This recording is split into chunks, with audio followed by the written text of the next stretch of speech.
గ్రంథంలో ఒక భాగాన్ని చదువుకుందాం రండి. ఇర్మియా గ్రంథం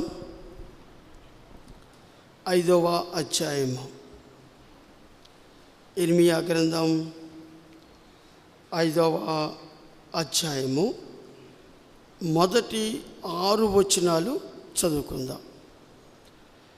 మొదటి 6 వచనాలు చదువుకుందాం. మొదటి వచనము నేను చదువుతాను, రెండవ వచనాన్ని మీరు చదవండి.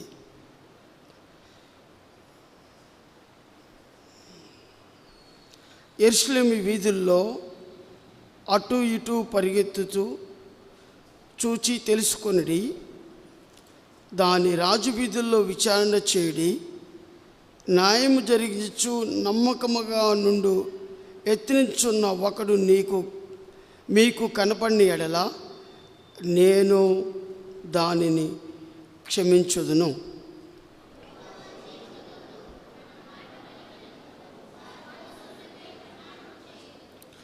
యెహోవా యథార్థత మీదనే కదా నువ్వు దృష్టించుచున్నావు. నీవు వారిని కొట్టితివి కానీ వారికి దుఃఖము కలగలేదు. వారిని చేసి ఉన్నావు కానీ వారి శిక్షకు లోబడనొల్లుకున్నారు. రాతి కంటే తమ ముఖములను కఠినముగా చేసుకొని ఉన్నారు. మల్లుటకు సమ్మతింపరు.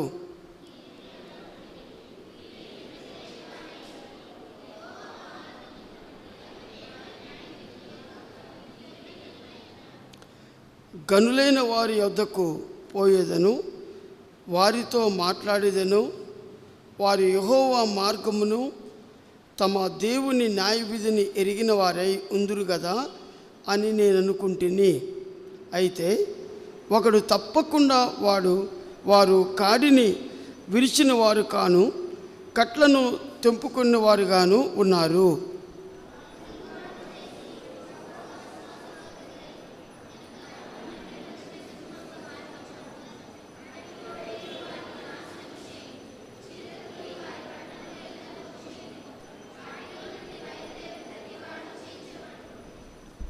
చిన్న ప్రార్థన చేసుకుందాం. ప్రభు నీతో నాతో మాట్లాడినట్లు ప్రభా, చదువుతుంటే నాకు ఈ వాక్య భాగం అర్థం కావట్లేదు. మీరు వాక్యాన్ని విరిచి పంచిపెట్టమని కోరుకుంటున్నానని ప్రార్థన చేసుకో.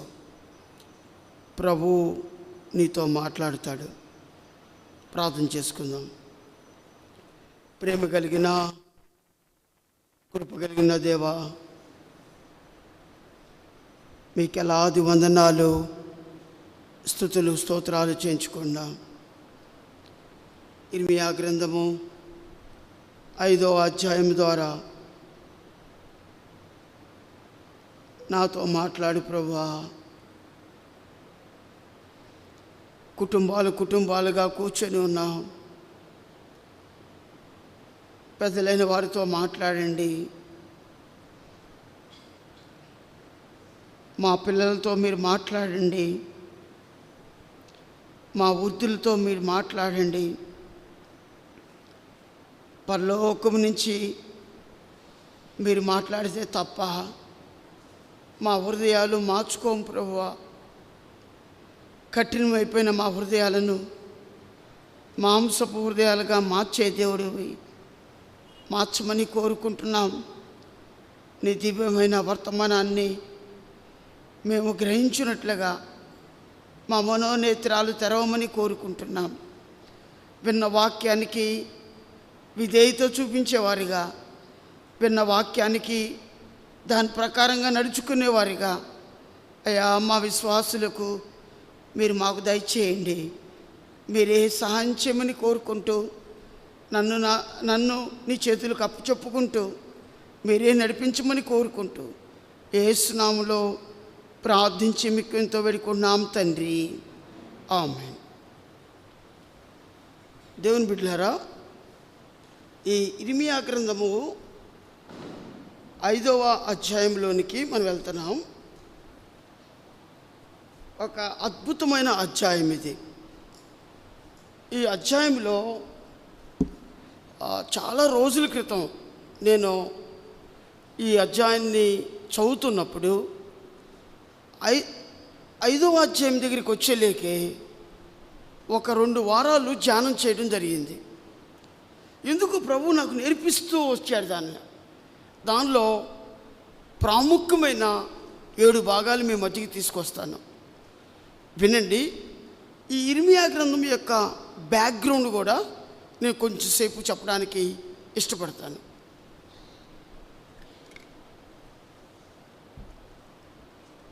ఈ ఇర్మియా గ్రంథాన్ని ఇర్మియానే రాశాడు. ఇర్మియా గ్రంథం ఎప్పుడు రాశాడు అని ఆలోచిస్తూ ఉంటే క్రీస్తు శకము 650వ సంవత్సరంలో ఇర్మియా ఈ గ్రంథాన్ని రాసినట్టుగా బైబిల్ గ్రంథకర్తలు చెప్తారు. ఈ బైబిల్లో 4 పెద్ద ప్రవక్తలు ఉన్నారు. ఆ 4 ప్రవక్తల్లో ముఖ్యులైన వారు ఇర్మియా. ఎవరు 4 పెద్ద ప్రవక్తలు అని ఆలోచిస్తే యెషయా, హెజ్కేలు, దానియేలు, ఇర్మియా. ఈ 4 బైబిల్లో పెద్ద ప్రవక్తలు అని అంటారు. ఇర్మియా అనే మాటకు అర్థం ఏంటంటే యెహోవా స్థాపించును, యెహోవా స్థిరపరచును. ఇర్మియా అనే మాటకు అర్థం ఏంటంటే యెహోవా స్థాపించును, యెహోవా స్థిరపరచును. ఇర్మియా యొక్క బ్యాక్గ్రౌండ్ మనం చూస్తే చూడండి. ఇర్మియా గ్రంథం 1వ అధ్యాయము 1వ వచనము. బెన్యామీను దేశమందలి అనాతోతులో కాపురమున్న యాజకుల్లో ఒకడై హిల్కీయా కుమారుడైన ఇర్మియా వాక్యములు. మీరు ఆలోచించండి. ఈ కాలంలో ఇర్మియా కాలంలో అంటే వాళ్ళ తండ్రి హిల్కీయా కాలంలో నెబుకద్నెజరు రాజు వచ్చి యెరూషలేముని ముట్టడి చేశాడు, దాన్ని లోబర్చుకున్నాడు. చాలామంది బానిసలుగా వెళ్ళిపోయారు బబులోను దేశానికి. కొంతమంది శేషించిన వారు ఆ దేశంలో నివాసం చేస్తున్నారు, యెరూషలేములో నివాసం చేస్తున్నారు. ఈ యెరూషలేములో నివాసం చేస్తున్న సమయంలో హిల్కీయా కూడా అక్కడ ఉన్నాడు. ఎక్కడున్నాడంటే యెరూషలేము నుండి 2 కోసుల దూరం అని అంటాడు బైబిల్ గ్రంథకర్తలు. 2 కోసులు అంటే 4 మైళ్ళ దూరంలో. యెరూషలేము నుండి 4 మైళ్ళ దూరంలో ఒక ఊరు ఉంది. ఆ ఊరి పేరేంటి? అనాతోతు. అనాతోతు యొక్క ఊరిలో ఇర్మియా యొక్క తండ్రి హిల్కీయా. హిల్కీయా అనే మాటకు అర్థమైందంటే యెహోవా నా సాక్ష్యము. ఇర్మియా యొక్క తండ్రి పేరు ఏం పేరంటే హిల్కీయా. హిల్కీయా అనే మాటకు అర్థం ఏంటంటే యెహోవా నా సాక్ష్యము. కాబట్టి హిల్కీయా ఈ అనాతోతులో నివాసం చేస్తూ ఉంటాడు. అక్కడ ఇర్మియా పుడతాడు, పెరిగి పెద్దవాడు అవుతూ ఉంటాడు. ఈ హిల్కీయా చేసే పని ఏంటంటే యాజకత్వం. ఆ రోజుల్లో ప్రత్యక్ష గుడారములో యాజకత్వం చేస్తూ ఉండేవాడు హిల్కీయా. ఈ యాజకత్వం పని చేసేటప్పుడు హిల్కీయా చాలా భయపడేవాడు, కంగారు పడిపోయేవాడు. ప్రభువా, నాకు బిడ్డనిచ్చావు, ఆ ప్రత్యక్ష గుడారంలోనికి అతి పరిశుద్ధ స్థలంలోకి వెళ్ళాలంటే సంవత్సరానికి ఒకసారి వెళ్ళాలి. ప్రభువా, అక్కడికి వెళితే నేను తిరిగి వస్తానో నాకు తెలీదు, నేను ఎంత పరిశుద్ధంగా ఉన్నానో నాకు తెలీదు అని ఈ ప్రత్యక్ష గుడారంలోనికి వెళ్ళబోయే ముందు ఆవరణములో బలిపీఠం దగ్గర ఏడుస్తూ ఉండేవాడు హిల్కీయా. కన్నీటితో ఏడుస్తూ ఉండేవాడు. ఆ కన్నీటితో ఏడుస్తున్నప్పుడు తన కుమారుడైన ఇర్మియా చూస్తూ ఉండేవాడు.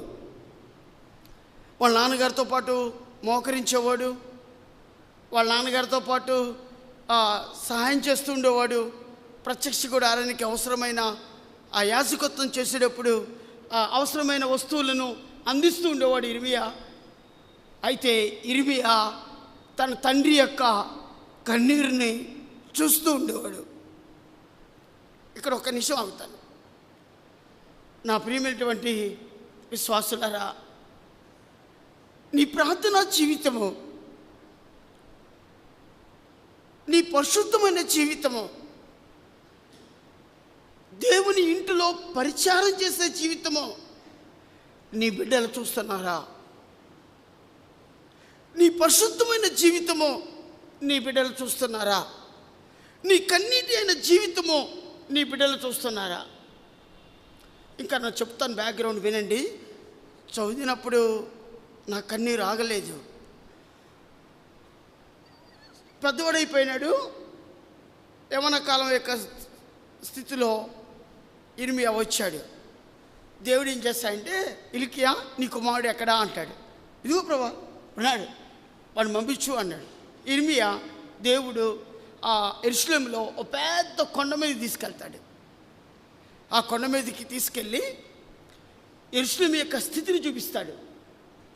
యెరూషలేములో ఉన్న పాపాన్ని చూపిస్తాడు. యెరూషలేములో ఉన్న వ్యభిచారాన్ని చూపిస్తాడు.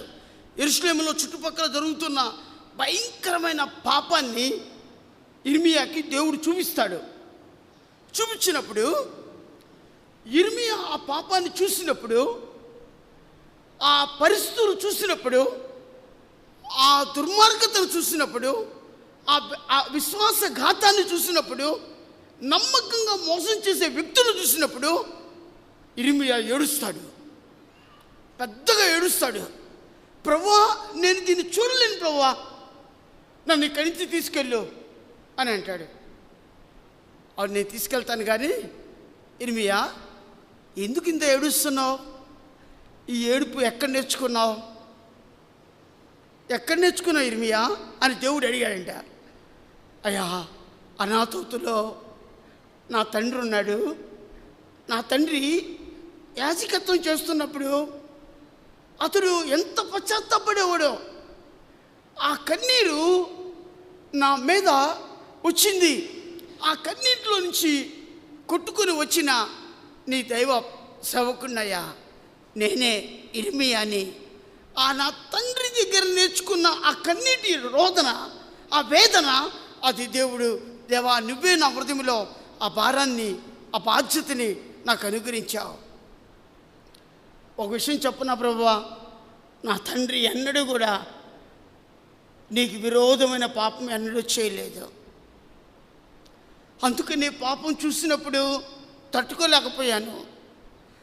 లోకంలో ప్రజలు చూసినప్పుడు తట్టుకోలేకపోయాను. నశించిపోయే ఆత్మలు చూస్తున్నప్పుడు, నరకానికి వెళ్తున్న ప్రజలు చూసినప్పుడు తట్టుకోలేకపోయాను.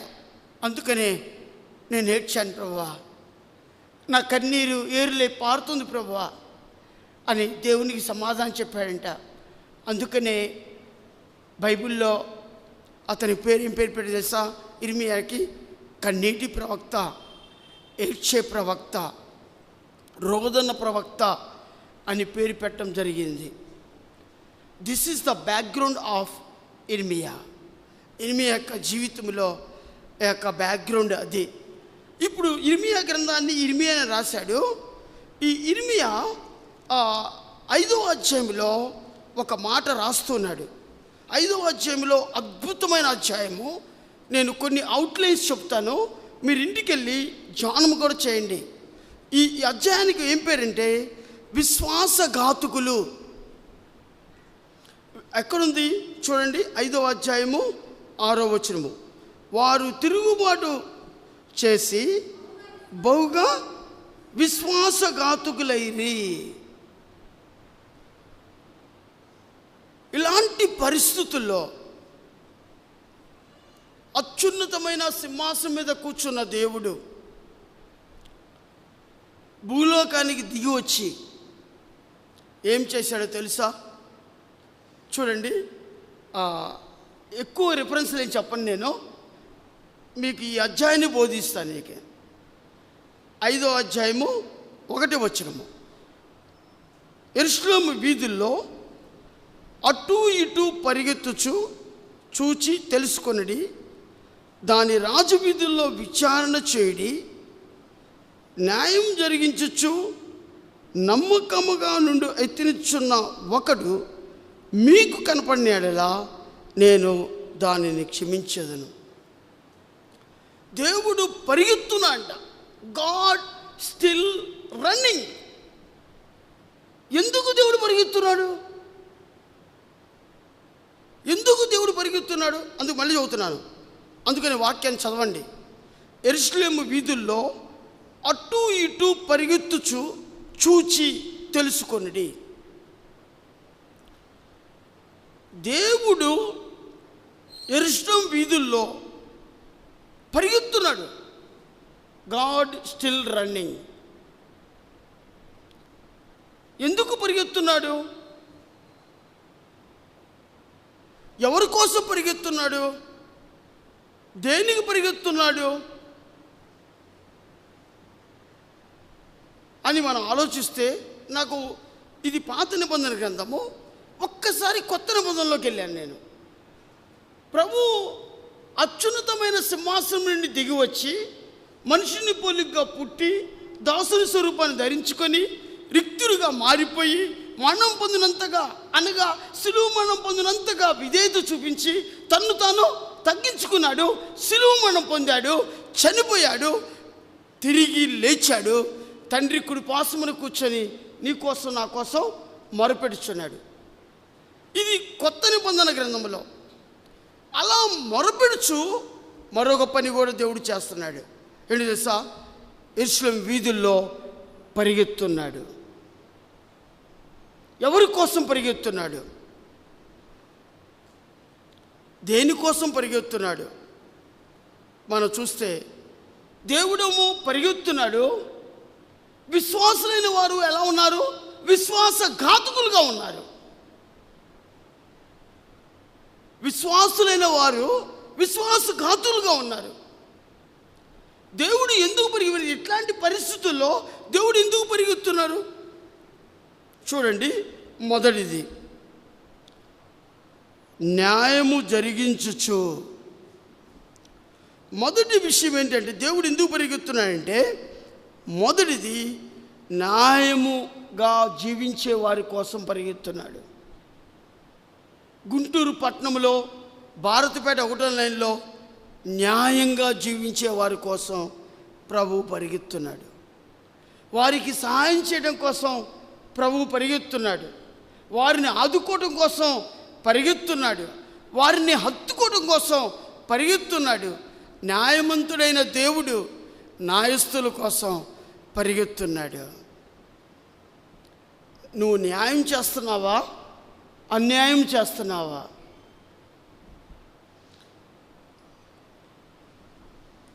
ఎంతకాలము నీ జీవితంలో ఇతర ఎడల అన్యాయం చేస్తూ జీవిస్తావు?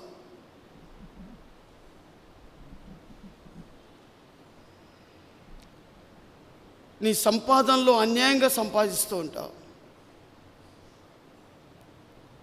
ఇతరుల దగ్గర నుంచి దోచుకుంటూ ఉంటావు. ఉద్యోగంలో కూడా అన్యాయంగా లంచాలు తీసుకుంటూ ఉంటావు. వాళ్ళు నేను కట్టలేను బాబు, నా వల్ల కాదు అని అన్నా కూడా, వాళ్ళు దండం పెడుతున్నా కూడా చాలాసార్లు నేను కొన్ని ఆఫీసులో చూస్తూ ఉంటాను, పీడిచ్చి తీసుకోవడానికి ప్రయత్నం చేస్తుంటారు.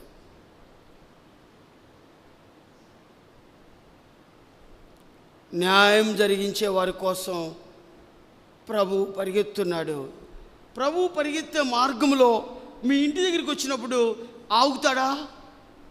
ఇదిగో నాకు ఒక విశ్వాసుల కుటుంబం దొరికింది, న్యాయంగా చేసే కుటుంబం దొరికింది, ఈ కుటుంబంలోకి నేను వస్తాను, వీళ్ళకి న్యాయం చేకూరుస్తాను, నా కోసం సత్యంగా నిలబడ్డారు, నా కోసం న్యాయంగా నిలబడ్డారు, వీరి కోసం నేను నిలబడతాను, ఆగుతాను, అటు ఇటు తిరగను నేను. దేవుడు ఆగిపోతాడా? మీ ఇంటి దగ్గరికి వచ్చినప్పుడు, నీ దగ్గరికి వచ్చినప్పుడు దేవుడు ఆగిపోతాడా? దేవుడు స్టిల్ రన్నింగ్. పరిగెత్తున్నాడు యెరూషలేము వీధుల్లో. ఎవరి కోసమో తెలుసా? న్యాయముగా ప్రవర్తించే వారి కోసం. ఉందా నీలో అలవాటు? న్యాయముగా జీవిస్తున్నావా? అన్యాయంగా జీవిస్తున్నావా? న్యాయం చేస్తున్నావా? అన్యాయం చేస్తున్నావా?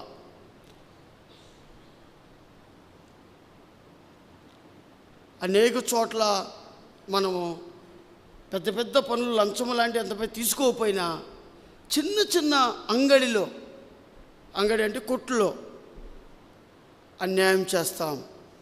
మార్కెట్లో కొనే దగ్గర అన్యాయం చేస్తూ ఉంటాం. దేవుడు న్యాయం జరిగించే వారి కోసం, న్యాయంగా జీవించే వారి కోసం దేవుడు అటు ఇటు పరిగెత్తున్నాడు. పాపం అలసిపోతున్నాడేమో, పరిగెత్తి పరిగెత్తి పరిగెత్తి ఎవరు దొరక్క అలసిపోతున్నాడేమో. నువ్వెందుకు ఆపకూడదు? ప్రభా కాసేపు రెస్ట్ తీసుకో మా ఇంట్లో, ప్రభా కాసేపు మాతో పాటు ఉండు అని నువ్వెందుకు ఆపకూడదు? నీ దగ్గర రెస్ట్ తీసుకోవాలంటే, నా దగ్గర రెస్ట్ తీసుకోవాలంటే దేవుడు మన జీవితంలో కోరుకునేది న్యాయముగా జీవిస్తున్నావా లేదా? అన్యాయంగా చేస్తున్నావా? మీ వ్యాపారాలలో అన్యాయం చేస్తున్నావా? అన్యాయంగా డబ్బు సంపాదిస్తున్నావా? దేవునికి వ్యతిరేకమైన పనులు చేస్తున్నావా? న్యాయం జరిగించే వారి కోసం దేవుడు పరిగెత్తున్నాడు. ప్రభువా నేను న్యాయం జరిగించలేదు, ఇదిగో ప్రభువు వల్ల మన మధ్య ఉన్నది, సరిచేసుకో, చక్కబెట్టుకో, పశ్చాత్తాపడు ప్రభు సన్నిధిలో. ఇక నుంచి, ఈ రోజు నుంచి నేను న్యాయంగా ప్రవర్తిస్తాను ప్రభువా. క్రీస్తు శరీరం మన దగ్గర ఉంది, ఆయన రక్తము మన దగ్గర ఉంది. కడుక్కోవడానికి ఇష్టపడతావా?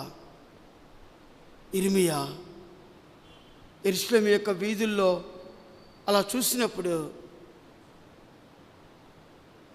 ఒక్కళ్ళు కూడా న్యాయం జరిగించేవాళ్ళు కనపడలేదంట.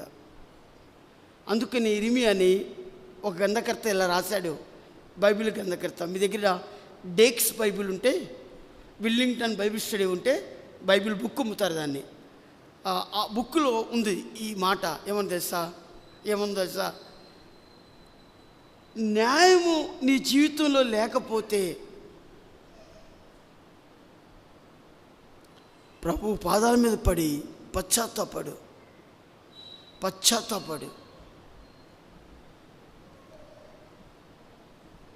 న్యాయం జరిగించే వారి కోసం ప్రభు చూస్తున్నాడు. న్యాయంగా జీవించే వారి కోసం ప్రభు చూస్తున్నాడు. ప్రభు పరిగెత్తున్నాడు. పరీక్షలు రాసినప్పుడు న్యాయంగా రాస్తున్నావా? కాపీలు కొట్టి రాస్తున్నావా?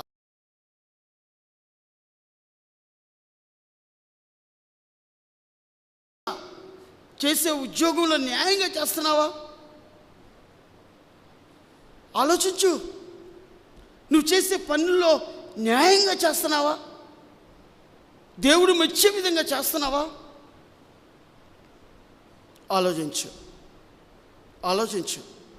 న్యాయం జరిగించుచు ఉన్న వారి కోసం దేవుడు అటు ఇటు పరిగెత్తున్నాడు.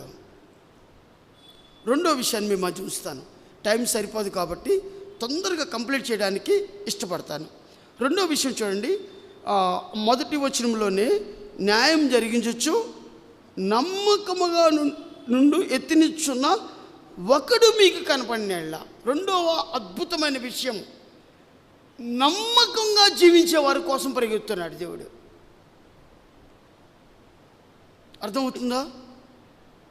నమ్మకంగా జీవించే వారి కోసం. నువ్వు యవనస్తురాలు అయితే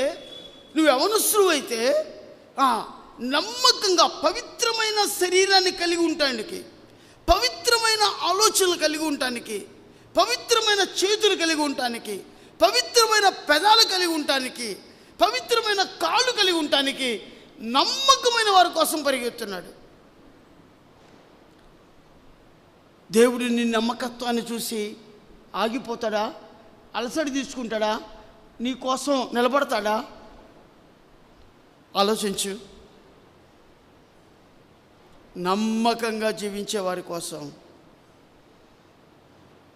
నమ్మకంగా జీవించే వారి కోసం ప్రభు పరిగెత్తున్నాడు. ప్రభువా, నా దగ్గర ఒకసారి కాసేపు కూర్చో ప్రభువా, అలసడి తీసుకో ప్రభువా, నాతో ఉండు ప్రభువా అనేవారు ఇక్కడ ఉన్నారా? నమ్మకంగా మందిరానికి వస్తున్నావా? సమయానికి వస్తున్నావా?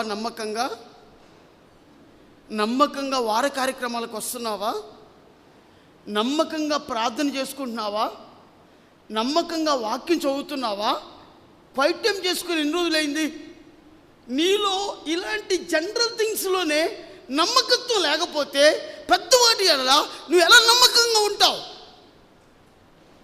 చిన్న చిన్న వాటిలోనే నమ్మకత్వం అనే జీవితం లేకపోతే దేవుడు నిన్ను ఎలా ఇచ్చిస్తాడు?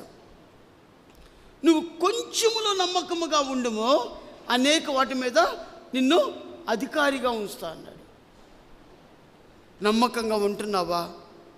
ప్రభు చివరి మాట మన వాగ్దానములో, తన్ను తాను తగ్గించుకున్నవాడు హెచ్చింపబడును. నువ్వు హెచ్చించబడకుండా ఉండటానికి కారణం ఏంటంటే నమ్మకత్వం లేదు నీలో. నమ్మకత్వం లేదు. దేవుడు నిన్ను ఒక స్టూడెంట్గా ఉంచితే చదువులో నమ్మకంగా చదవట్లేదు. దేవుడు నిన్ను ఉద్యోగులు ఉంచితే అక్కడ కూడా నమ్మకంగా ఉండట్లేదు. దేవుడు నీకు ఒక మందిరంలో నడిపిస్తే అక్కడ కూడా నమ్మకంగా నువ్వు పరిచర్య చేయట్లేదు. కొంచెం అన్న ప్రభు ఇంటిలో పరిచర్య చేయడానికి, నమ్మకంగా పనిచేయడానికి ఎప్పుడన్నా ఇష్టపడ్డావా? దేవుడు still running. God is still running. మొదటిది న్యాయం జరిగించే వారి కోసం పరిగెత్తున్నాడు. నెంబర్ 2 నమ్మకస్తుల కోసం పరిగెత్తున్నాడు. నెంబర్ 3 మూడవది చూడండి. మూడవది అద్భుతమైన విషయం మీతో చెప్తున్నాను. 3వ వచనము, యెహోవా యథార్థత మీదనే కదా నువ్వు దృష్టించుచున్నావు. 3వ అద్భుతమైన మాట అంటే యథార్థమైన జీవితం. ఎవరైతే యథార్థంగా జీవిస్తున్నారో వారి కోసం ప్రభు పరిగెత్తున్నాడు. యథార్థంగా జీవించే వారి కోసం. నీ మాటల్లో యథార్థత ఉందా? భార్య దగ్గర యథార్థంగా జీవిస్తున్నావా? భర్త దగ్గర యథార్థంగా జీవిస్తున్నావా? నీ యథార్థత నీ పిల్లలు చూస్తున్నారా? మీ పిల్లలు నేర్చుకుంటున్నారా? యథార్థంగా జీవించే వారి కోసం ప్రభు పరిగెత్తున్నారు. యథార్థంగా జీవించే వారి కుటుంబం కోసం దేవుడు పరిగెత్తున్నాడు. ఇటు అటు పరిగెత్తున్నాడు. అలసిపోతున్నాడు. యెరూషలేము వీధుల్లో దేవుడు అలసిపోతున్నాడు. ఎందుకు అలసిపోతున్నాడు తెలుసా? నీలో నాలో యథార్థత లేదు. ప్రవర్తనలో యథార్థత లేదు. మనం చేసే ఉద్యోగంలో యథార్థత లేదు. ప్రార్థనలో యథార్థత లేదు. సాక్ష్య జీవితంలో యథార్థత లేదు. నీ పనుల్లో యథార్థత లేదు. యథార్థంగా ప్రవర్తించే వారి కోసం దేవుడు పరిగెత్తు ఉన్నాడు. నీ కుటుంబం యథార్థంగా ఉందా? దేవుడు కాసేపు రెస్ట్ తీసుకోవాలని ఇష్టపడుతున్నాడు. నీ హృదయం యథార్థంగా ఉందా? తమ్ముడు, చెల్లి, ప్రియమైన విశ్వాసులారా, న్యాయం జరిగిస్తున్నారా? నమ్మకంగా ఉంటున్నారా? యథార్థమైన జీవితం మీ జీవితాల్లో ఉందా? వారి కోసం ప్రభు పాత నిబంధన గ్రంథంలో పరిగెత్తున్నాడు. ప్రభు కాసేపు నువ్వు ఎందుకు అలసివ్వలేదు? న్యాయం జరిగించి ప్రభు కాసేపు రెస్ట్ ఎందుకు ఇవ్వకూడదు? నమ్మకంగా జీవించి యథార్థంగా జీవించి ప్రభువుకి ఎందుకు రెస్ట్ ఇవ్వకూడదు? ఈ చిన్న పని చేయలేమా? నమ్మకంగా జీవించలేమా? యథార్థంగా ఉండలేమా? న్యాయం జరిగించలేమా? మన చేత కదా? ప్రభు ఆ కృపను బడా నీ న్యాయం జరిగించాలనే ఆశ నీలో ఉంటే, నమ్మకంగా జీవించాలని ఆశ నీలో ఉంటే, యథార్థంగా జీవించాలని ఆశ నీలో ఉంటే, ప్రభు నీ దగ్గరికి వచ్చి నీకు నేర్పిడా? కసవు కూర్చొని నేర్పిడా నీకు? తమ్ముడు, చెల్లి, అమ్మా, కుమారుడా, కుమార్తె, నువ్వు నీ కోసం కూర్చుంటా, నీకు యథార్థత నేర్పిస్తా, న్యాయం నేర్పిస్తా, నమ్మకత్వాన్ని నేర్పిస్తా అని నేర్పిస్తాడు కదా. చేస్తున్నావా? ప్రభువుకి రక్షిస్తామా? యెరూషలేము వీధుల్లో అటు ఇటు పరిగెత్తున్నాడు. God still running in Jerusalem. పరిగెత్తున్నాడు, అటు ఇటు పరిగెత్తున్నాడు. న్యాయం జరిగించే వారి కోసం, యథార్థంగా జీవించే వారి కోసం.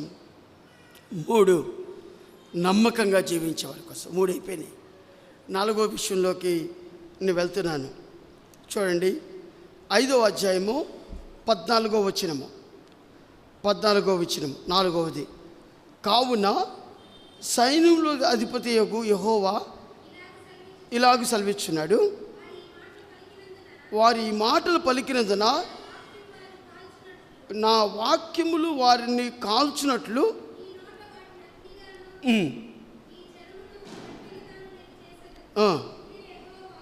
అక్కడ మీరు గమనించండి, జాగ్రత్తగా చూడండి. పరిశుద్ధాత్మదేవుడు మీకు ఒక మాట నాకు నేర్పించాడు. ఏంటో తెలుసా? నా వాక్యము ఉందా లేదా? నా వాక్యములు అని ఉంది అక్కడ. ఉందా లేదా? ఉంది కదా. నా వాక్యములు. దేవుడు మాట్లాడుతున్నప్పుడు వాక్యమై ఉన్న దేవుడు కదా. ఆయన శరీరధారి వచ్చాడు కదా, మనందరం నమ్ముతాం కదా. వాక్యమై ఉన్న దేవుడు నీతో మాట్లాడుతున్నప్పుడు వాక్యాన్ని అంగీకరించేవారిగా ఉంటున్నారా?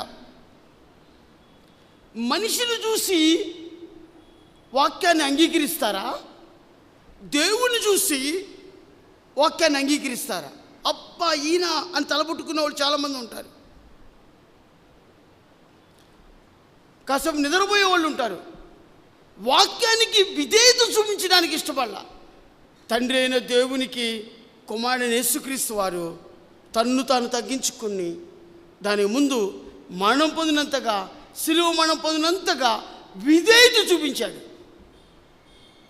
ఆ వాక్యమై ఉన్న దేవుడు మన ప్రభువైన యేసుక్రీస్తు వారికి వాక్యాన్ని, ఆయన్ని స్వీకరించావా? అంగీకరించావా? వాక్యాన్ని అంగీకరించావా? వాక్యాన్ని చదువుతున్నావా? వాక్యంలో ఉన్న సత్యాన్ని గ్రహిస్తున్నావా? దేవుడు ఎవరి కోసం పరిగెత్తున్నాడు తెలుసా? ఉదయాన్నే లేచి వాక్యాన్ని చదివేవారి కోసం. ఎవరు చదువుతారా? ఎవరు నన్ను చదువుతున్నారా? ఎవరు నన్ను వాక్యాన్ని చదువుతున్నారా అని చూస్తూ పరిగెత్తున్నాడు. ఈ ఇంట్లోనా, ఈ ఇంట్లోనా, ఆ ఇంట్లోనా అని పరిగెత్తున్నాడు. వాక్యం చదువుతున్నావా? ప్రభువు నిన్ను చూసి ఆగిపోతాడా? గూఢమైన సంగతులు నేర్పిస్తాడా? పరలోక మర్మాలను, దైవ మర్మాలను తెలియజేస్తాడా? సమయాన్ని దేవునికి ఇస్తున్నావా? Are you doing the quiet time in the daily life? ప్రతిరోజు నువ్వు క్వైట్ టైం చేసుకున్నావా? పడక దిగంగానే వాక్యాన్ని చదువుతున్నావా? వాక్యాన్ని గ్రహిస్తున్నావా? వాక్యములోని సత్యాన్ని నువ్వు గ్రహించేవారిగా ఉన్నావా? ఆలోచించండి. వాక్యం చదవడమే కాదు కానీ వాక్యానుసారంగా జీవిస్తున్నావా? వాక్యం ఏ చెబితే అది నేను చేస్తాను అన్న రోషం నీలో ఉందా? ఎందుకంటే మన దేవుడు రోషము కలిగిన దేవుడు. ఉందా?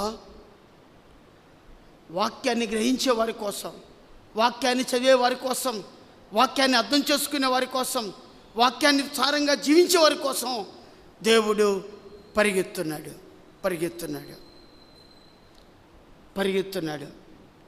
మీ ఇంటి దగ్గరికి వచ్చి ఆగితే ఎంత బాగుండు, దేవుడు మన ఇంట్లోకి వస్తే ఎంత బాగుండు. గూఢమైన సంగతులు, అద్భుతమైన విషయాలు, పరలోక సంబంధమైన విషయాలు వాక్యం ద్వారా నీకు నేర్పిస్తాడు.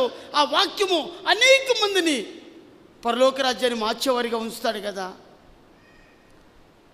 దేవుడిని దగ్గర ఉంచి నీకు ట్రైనింగ్ ఇస్తాడు. This is the training period. ప్రభు దగ్గర పాదాల ముందు కూర్చొని నేర్చుకోవటం, ఆ నేర్చుకునే విధానాన్ని ఇతరులకు చెప్పటం, అనేక కుటుంబాలని ప్రభు దగ్గర నడిపించటం ఎంత గొప్ప ఆశీర్వాదం. అందుకనే ప్రభు అన్నాడు, ఏమన్నాడు? ఆ రొట్టెని తిని త్రాగువాడు నిత్యజీవము కలిగిన వాడు, ఆయన వచ్చే వరకు ఆయన మరణమును ప్రచురింతురు అని ఉంది బైబిల్లో కదా. నిజంగా ఏ రోజన్నా ప్రభు పళ్ళలో చేయి వేసినప్పుడు ఆయన మరణాన్ని, ఆయన పుట్టుకను, ఆయన మరణాన్ని, ఆయన పునరుద్ధానాన్ని ఎప్పుడన్నా ఎవరికన్నా ఇతరులకి బోధించేవారిగా మీరున్నారా? బోధించేవారిగా ఉన్నారా? వాక్యాన్ని బోధించేవారిగా, వాక్యాన్ని అప్పచెప్పేవారిగా, ఇతరులకి హృదయాల్లో వాక్యాన్ని నాటేవారిగా మీ బిడ్డలు ఉన్నారా? మీరున్నారా? వాక్యం చదివే వారి కోసం ప్రభు ఆగాలని దేవుడు ఇష్టపడుతున్నాడు. వాక్యాన్ని గ్రహించే వారి కోసం ప్రభు ఆగాలని దేవుడు ఇష్టపడుతున్నాడు. యెరూషలేము వీధుల్లో అటు ఇటు తిరుగుతున్నారు. 5 విషయాలు చెప్పాను. 5వ అధ్యాయంలో 5 విషయాలు చెప్పాను. 1, న్యాయముగా జీవించే వారి కోసం. నెంబర్ 2, నమ్మకంగా జీవించే వారి కోసం. నెంబర్ 3, యథార్థంగా జీవించే వారి కోసం. నెంబర్ 4 వాక్యాన్ని ధ్యానించే వారి కోసం. 4 విషయాలని. 5వ విషయం చెప్తున్నా మీకు నేను. చూడండి, 5వ అధ్యాయము 22వ వచనము.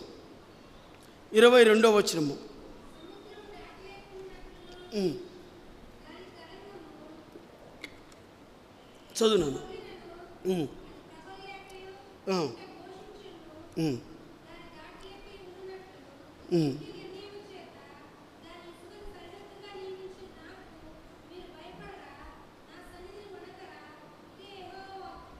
చాలమ్మా.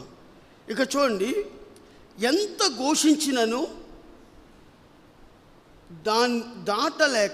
లేకయు ఉండునట్లు నిత్య నిర్ణయం చేత దానికి ఇసుకను సరిహద్దుగా నియమించిన నాకు మీరు భయపడరా? సరిహద్దు నియమించిన నాకు మీరు భయపడరా? నా సన్నిధిలో వణకరా? ఆ మాట చూడండి.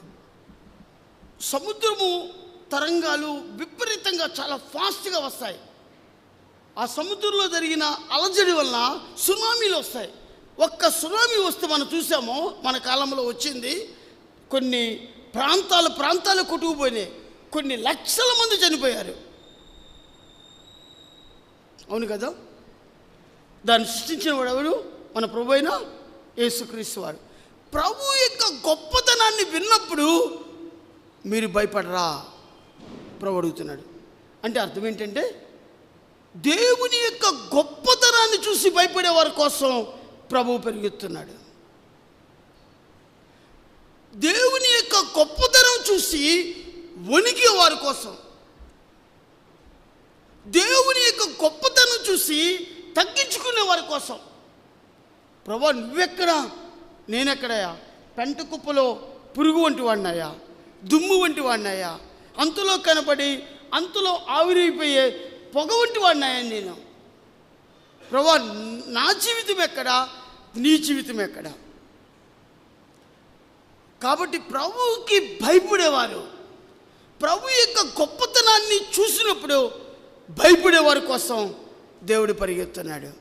అమ్మా, నీ కుటుంబం దేవునికి భయపడుతుందా? తమ్ముడు, చెల్లి, నువ్వు దేవునికి భయపడేదానివన్నా? దేవుడంటే నీకు భయం ఉందా? వణుకుందా? దేవుని యొక్క గొప్పతనము. 5వ అద్భుతమైన విషయం ఏంటంటే, దేవుని యొక్క గొప్పతనం కోసం భయపడే వాళ్ళు ఎవరైనా ఉన్నారా? విన్నప్పుడు దేవునికి భయపడేవాళ్ళు. ఉన్నావా నువ్వు? దేవుడు నా పక్కనే ఉన్నాడు, నాతోనే ఉన్నాడు, నా హృదయంలో ఉన్నాడు, నాతో కలిసి జీవిస్తున్నాడు అని గ్రహించి దాని ప్రకారంగా జీవించి భయపడుతూ వణుకుతూ దేవుని గొప్పతనాన్ని ఇతరులకు చాటిస్తూ ఇతరులకు చూపిస్తూ ఉన్నావా నువ్వు? ఉంటే దేవుడు నీ దగ్గరికి వచ్చి అలసట తీర్చుకుంటాడు. నువ్వు అలసట తీర్చేదానివిగా ఉన్నావా? నువ్వు అలసట తీర్చేవాడివిగా ఉన్నావా? ఇంకా పరిగెత్తించేవాడిగా ఉన్నావా? యెరూషలేము వీధుల్లో ఇటు అటు పరిగెత్తునంట. God still running. ఎవరి కోసం అంటే 5 అద్భుతమైన విషయాలు విన్నారు మీరు ఇప్పుడు. 1, న్యాయం జరిగించే వారి కోసం. 2, నమ్మకంగా జీవించే వారి కోసం. 3, యథార్థంగా జీవించే వారి కోసం. 4, వాక్యాన్ని చదివే వారి కోసం. 5, దేవుని గొప్పతనాన్ని చూసి భయపడే వారి కోసం దేవుడు పరిగెత్తున్నాడు. నువ్వు చేస్తున్నావా? నీలో ఈ లక్షణాలు ఉన్నాయా? నమ్మకమైన జీవితం ఉందా? యథార్థమైన జీవితం ఉందా? న్యాయం ఉందా నీలో? వాక్యాన్ని చదువుతున్నావా? దేవుని గొప్పతనాన్ని నీ జీవితంలో నుంచి బయటికి ఒక ప్రొజెక్టర్ లాగా లోకానికి చూపిస్తున్నావా? ఇతడు క్రీస్తు బిడ్డ అని లోకం గ్రహిస్తుందా? దేవుని లక్షణాలు క్రీస్తు యేసు కలిగిన ఈ మనసును మీరు కలిగి ఉన్నావా? మన వాగ్దానమే తగ్గింపు కదా. దాంట్లో ఒక్క లక్షణం తగ్గింపులో 0.000 జీరోలు వేసుకోండి, చెప్పులకు ఓడి పెట్టండి. ఉందా? ఆలోచించండి. ఈ లక్షణాలు ఉంటే దేవుడు మీ ఇంట్లో నివాసం చేయడానికి దేవుడు ఇష్టపడుతున్నాడు. దేవుడు నీతో కలిసి జీవించడానికి ఇష్టపడుతున్నాడు. దేవుడు అలసట తీర్చడానికి ఇష్టపడుతున్నాడు. అలసట తీర్చేవారిగా ఉన్నారా? పరిగెత్తించేవారిగా షాలేము విశ్వాసులు ఉన్నారా? 5 విషయాలు చెప్పాను. 6వ విషయం చూడండి. 6వ విషయము అద్భుతమైన విషయము. 5వ అధ్యాయము చూడండి. ఇర్మియా గ్రంథం 5వ అధ్యాయము 24వ వచనము. వారు రండి,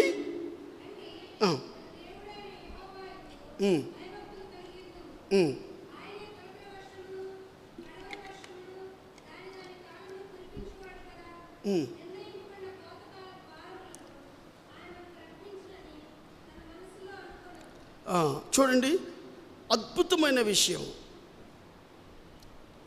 5వ విషయం ఏంటంటే భయపడుట, యెహోవా యందు భయభక్తులు కలిగి జీవించుట. లేదా భయము భక్తి ఉందా నీకు? అసలుకి భక్తి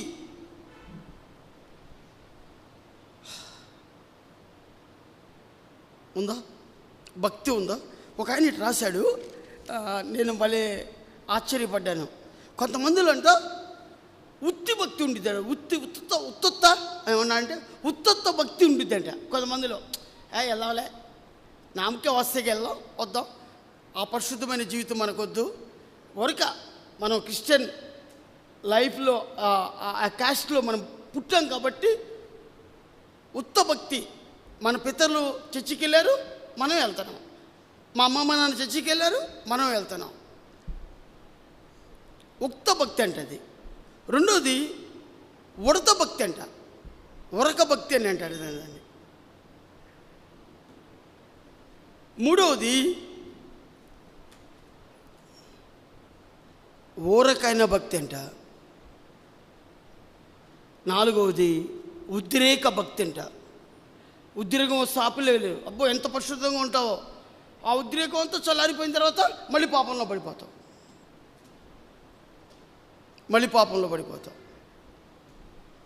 ఉత్తిత్త భక్తి అంట, ఉద్రేక భక్తి అంట, ఉడత భక్తి అంట. ఇలాంటి భక్తి కలిగిన జీవితాన్ని నువ్వు జీవిస్తున్నావా? ఎలాంటి జీవితాన్ని నువ్వు జీవిస్తున్నావు? పైకి భక్తిగా జీవిస్తూ దాని శక్తిని ఆశ్రయించేవారుగా ఉండట్లేదు. మనం దేవుని శక్తిని ఆశ్రయించేవారుగా దేవుడు తయారు చేయాలని పరిగెత్తున్నాడు. నా శక్తిని ఆశ్రయించే విశ్వాసులు ఉన్నారా? పైకి చూస్తే భక్తిగా కనబడతారు, దాని శక్తిని అనిపించేవారు లేరు. ఉన్నారా మీరు? ఉన్నారా మీరు? భక్తి కలిగిన జీవితము, భక్తి యొక్క శక్తిని ఆశ్రయించేవారిగా మనం ఉన్నామా? 6 లక్షణాలు చెప్పాను. భక్తి కలిగిన జీవితాన్ని నువ్వు జీవిస్తున్నావా? 7వది చూడండి, 7వది చూడండి, 25వ వచనము. మీ దోషములు వాటి క్రమమును తప్పించేదను, మీకు మేలు కలుగుటకు మీ పాపములే, మేలు కలుగకుండా ఉండుటకు మీ పాపములే కారణము. ఇక్కడ మీరు గమనించండి, మీకు మేలు కలుగుకుండుటకు మీ పాపములే కారణము. దాని ముందు వచ్చిన చూడండి, మీ దోషములు వాటి క్రమమును తప్పించేదను. అంటే నేను ఆ ముందు వచ్చిన తీసుకోవట్లేదు, కానీ దాంట్లో ఒక మాట తీసుకుంటున్నాను. క్రమంగా జీవిస్తున్నావా? క్రమమైన జీవితం నీలో ఉందా? ఆత్మీయ క్రమం ఉందా నీలో?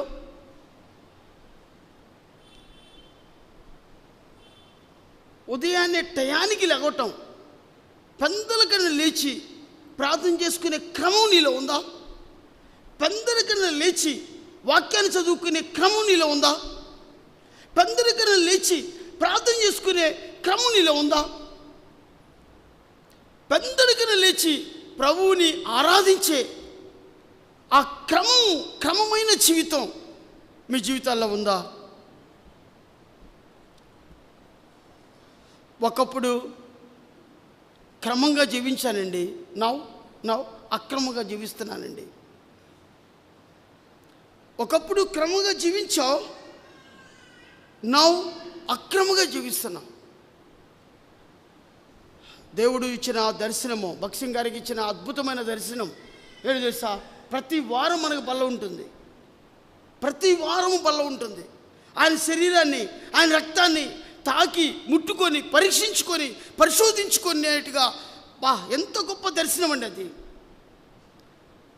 ఎందుకంటే ఎక్కడ క్రమాన్ని తప్పిపోతామో, ఒకవేళ క్రమాన్ని తప్పిపోతే పశ్చాత్తాపడడానికి, ఏడవడానికి, కన్నీరు కాచడానికి, మళ్ళీ సరిచేయబడడానికి, మళ్ళీ ఎక్కువ గ్యాప్ లేకుండా వారం రోజుల్లోనే మళ్ళీ తిరిగి ప్రభు సన్నిధిలోకి దగ్గరగా సహవాసంలోనికి రావటానికి, క్రమంగా జీవించడానికి ఎంత గొప్ప క్రమం అండి. సంఘానికి ఎంత మంచి క్రమాన్ని దేవుడు అనుగ్రహించాడు. ఆ క్రమాన్ని సరిగ్గా పాటిస్తున్నావా?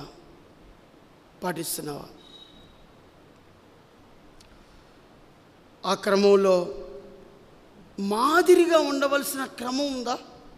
నేను ఒక క్రిస్టియన్ లైఫ్, నేను క్రిస్టియన్ని అని మీ కాలేజీ క్యాంపస్లో, అదే విధంగా మీ గృహంలో, మీ యొక్క కొలీగ్స్ దగ్గర, ఉద్యోగంలో అనేక మంది రకరకాల కొలీగ్స్ ఉంటారు.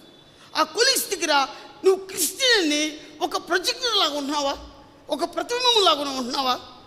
ఆ మాదిరి, ఆ క్రమం నీలో ఉందా?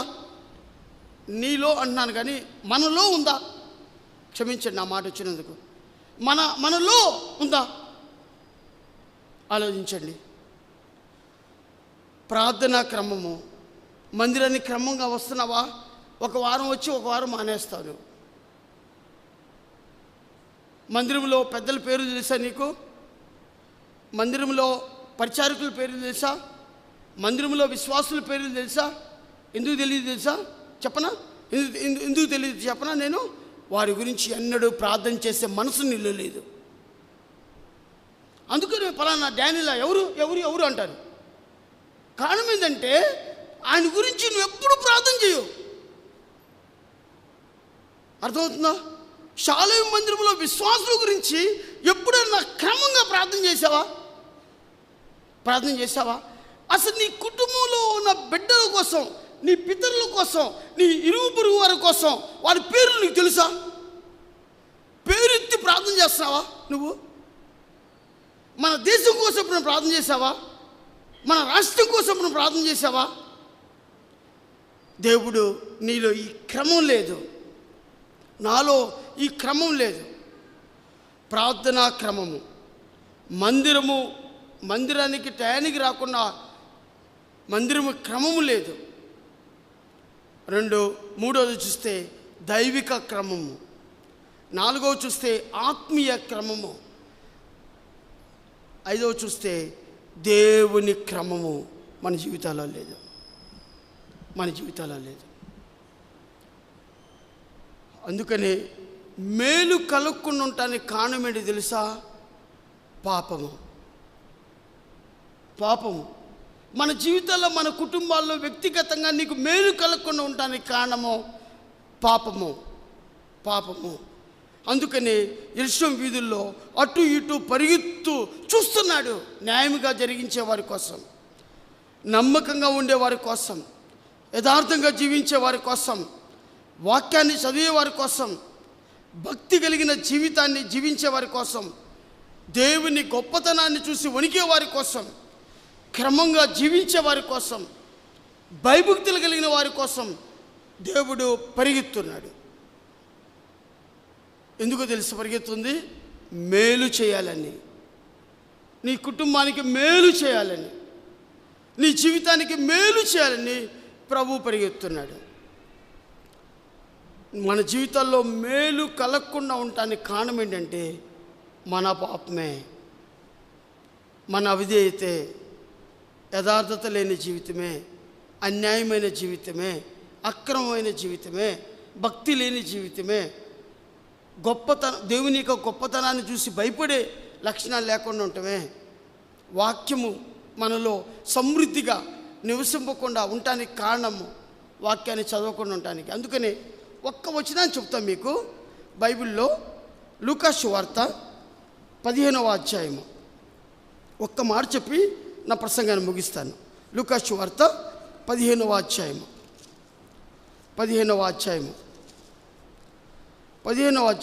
20వ వచనము.